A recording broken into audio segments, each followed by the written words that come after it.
I'm Jerry Paulson, Emeritus Professor of Pediatrics at George Washington University School of Medicine and Health Sciences, and Emeritus Professor of Environmental and Occupational Health at the G.W. Milken Institute School of Public Health.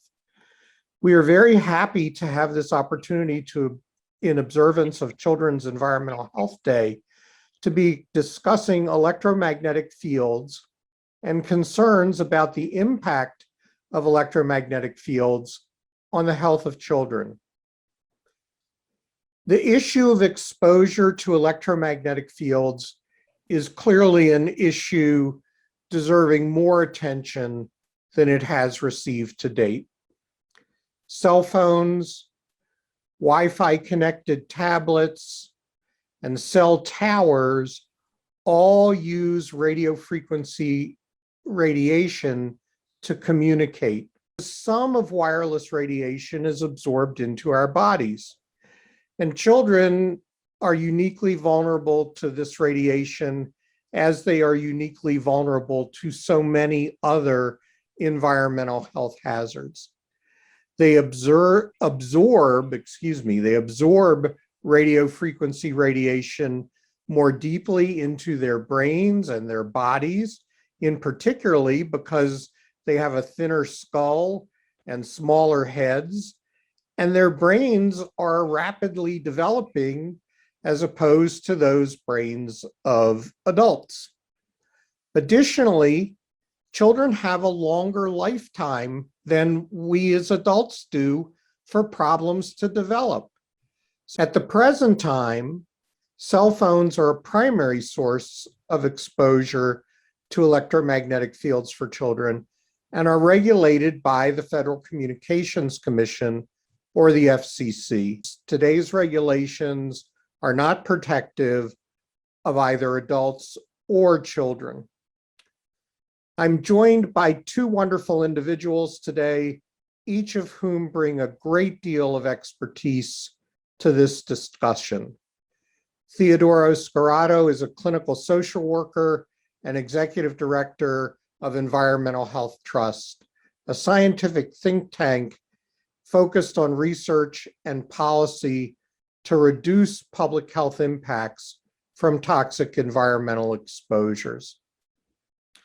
Scarato is a lead policy analyst for the EHT database on international policy actions to reduce wireless exposure and has championed several successful efforts to protect children's health.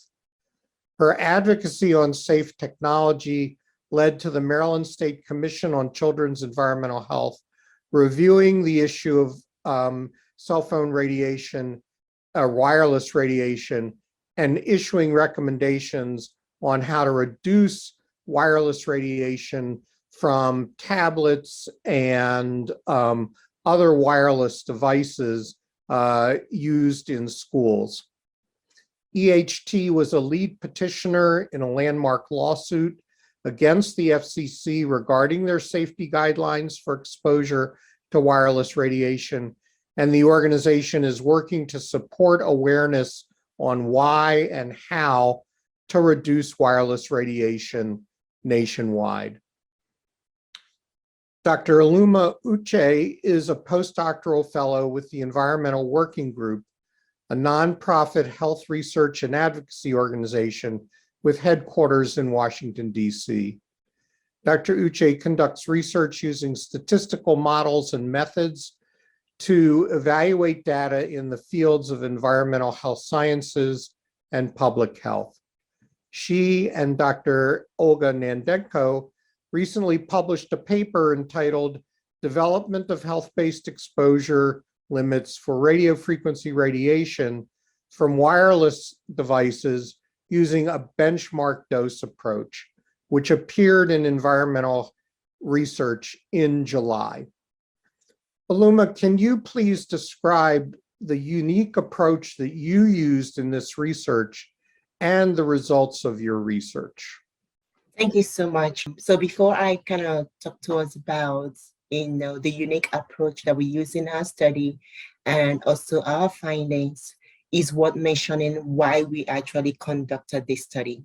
The current FCC exposure standard for radio frequency radiation was set in 1996, and this standard was based on studies from the 1970s and 1980s that found behavioral changes in animals that were exposed to radio frequency radiation.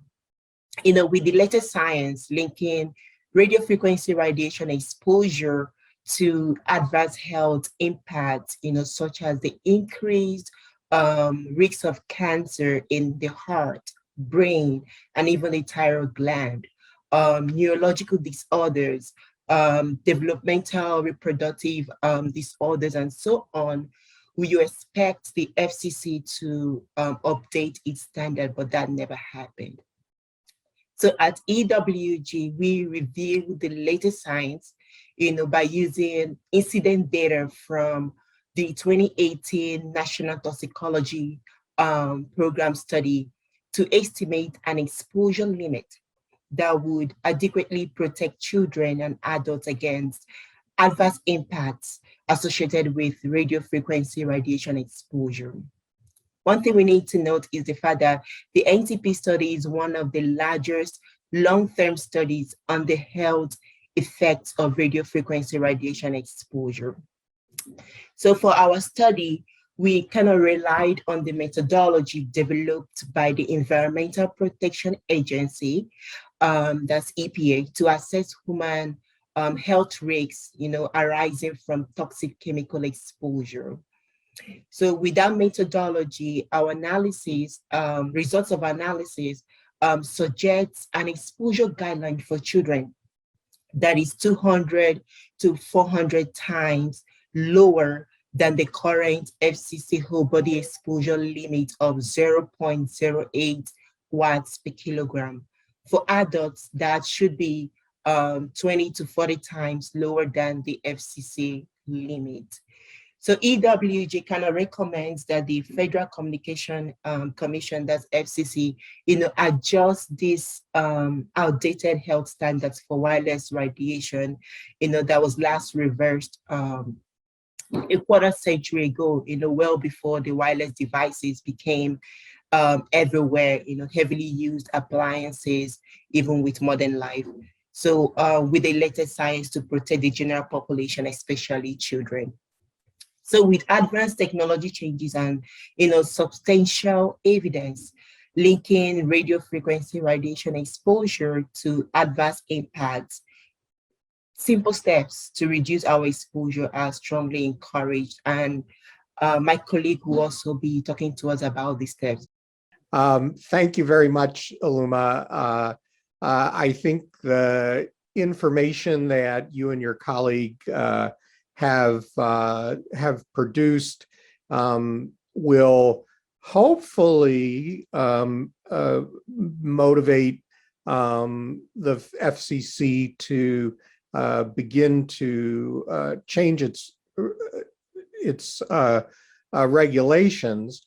But let me ask you, Theodora, to expand on what Uloma already started to talk about in terms of reducing personal exposure to cell phone radiation and the use of their technology, other technologies in the home more safely, and how can people support efforts for safe technology in their communities? Thank you so much. I'm glad to be here today. So you talked about children's greater exposure. They have both deeper penetration into their body, and also they're going to be exposed for a longer time and their brains are still developing. So the first thing that we recommend for people to do in their homes is start with your home, take a look at what you have in your home and think about reducing the time of exposure and also that distance from the device. And then swapping out things that you might have that you can really easily make to be wired rather than wireless. So starting with your cell phone, don't keep the cell phone to your head, put it on speaker, text more, turn it off more, use a corded phone. Children, especially babies or toddlers, keep the phone away from their head. So when you're using a device, be aware of children, because a lot of times, and I know I did this when I was a young mother, I would hold the baby and the phone at the same time, really unaware that the phone was emitting radiation. Also, when you're in a moving vehicle, your device actually will go to high power. So when you're in a car, turn devices off. That's of course safer as well, but even for everyone in the car, have your wireless devices turned off at night. Don't sleep with the phone near the bed. Don't think about whatever wireless devices you might have in your bedroom. When I've gone to people's homes, they often have wireless gaming consoles, all kinds of wireless devices that are in the bedroom, and you can get them out, get the electronics out of the bedroom, the screens out of the bedroom, so that can be a time when your body can rest. And that's a simple thing, is to turn off when not in use, and then look into getting corded connections whenever possible. So just to show you, this is an adapter so that I can plug my computer in with a wired connection, because it doesn't have a port for the Ethernet.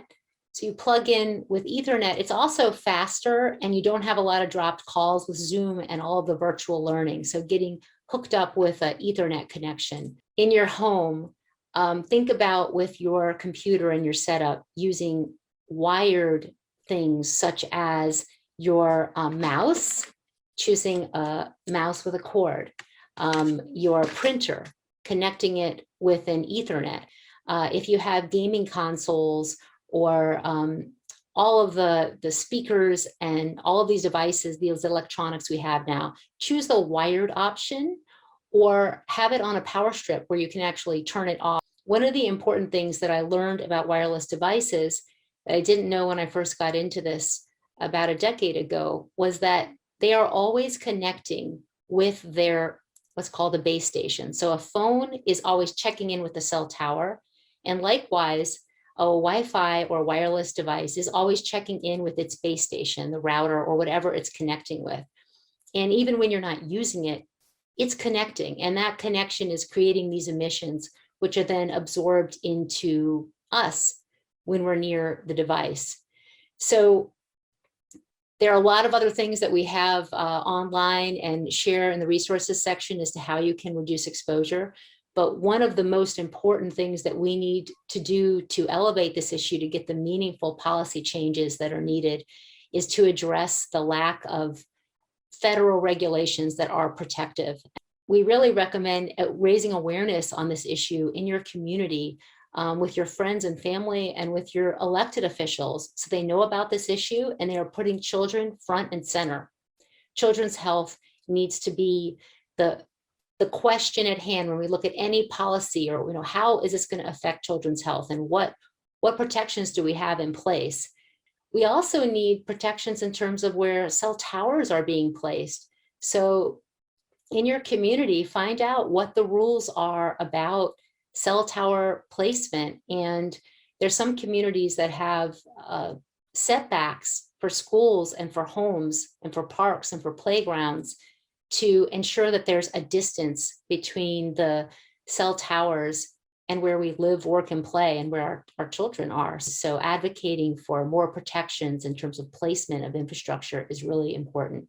Many countries have far more protective regulations in place, and I think the United States needs to be on the forefront, and not right now where we are, which is where we have these regulations which are decades old.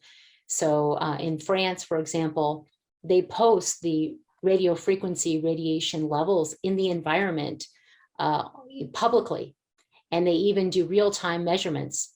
But in the United States, the Environmental Protection Agency was defunded from taking measurements and also from setting proper safety standards and putting them in place. So all of these things have to change, and we hope you'll get involved. Can you suggest places that folks can go to get some additional information to help them dig into facts about radio frequency exposure and human health? There are tons of resources, like if you go to ewg.org, we have guide to safer cell phone use. The Environmental Health Trust also has resources on how to reduce wireless exposure in our homes. There are a couple of other information released by the New Jersey Educational Association that we can always go to as well. The American Academy of Pediatrics also has lots of information about radio frequency radiation and how to reduce that. So there are tons of resources that we all can go to understand how to reduce our exposure to radio frequency radiation. And not to forget, there are tons of literature out there that tells us more about the health impact of radio frequency radiation. So we need to read to understand these health impacts and also to minimize our exposure to them. Thank you both very much. You now have information that you can use to ask the Federal Communications Commission to update its regulations and take the special needs of children into account. Make sure that your own community protects kids. Be in touch with your mayor or county council before new cell towers are installed. Contact your school board to help them decide about children's exposure to radio frequency radiation in schools. And finally, consider how to reduce radio frequency exposure in your own home. That does not take regulation on the part of anybody. That's something each and every one of us can do.